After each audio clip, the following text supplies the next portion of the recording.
Hello friends, তোমাদের সঙ্গে পালং পনিরের রেসিপি শেয়ার করছি আজকে। প্রথমে পালং পাতাটাকে সেদ্ধ করে নিয়ে একটু ঠান্ডা জল দিয়ে ধুয়ে নেব।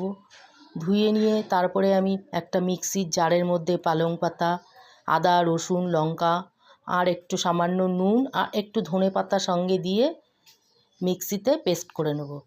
করে নিয়ে এবার একটা কড়াইতে একটু সামান্য হালকা গরম জল করে সাদা তেল দিয়ে পনিরটাকে হালকা করে ভেজে নিয়ে ওই গরম জলের মধ্যে ডুবিয়ে রাখবো সামান্য একটু নুন দিয়ে।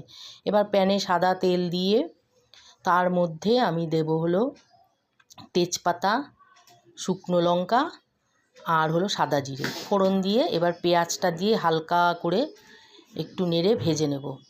ভেজে নেওয়া হয়ে গেলে পরে আমি পনিরের পেস্টটা, এই পালংয়ের পেস্টটা দিয়ে দেবো পেঁয়াজের গায়ে। এবার দেওয়া হয়ে গেলে তার মধ্যে দেব একটু সামান্য জিরে আর একটু হলো ধনের গুঁড়ো দিয়ে এবার ভালো করে নেড়েচেড়ে এবার ওই পনিরটা দিয়ে দেবো।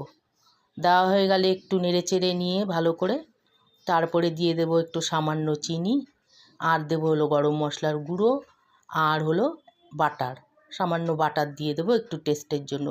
তোমরা দেখো তোমাদের রেসিপিটা কেমন।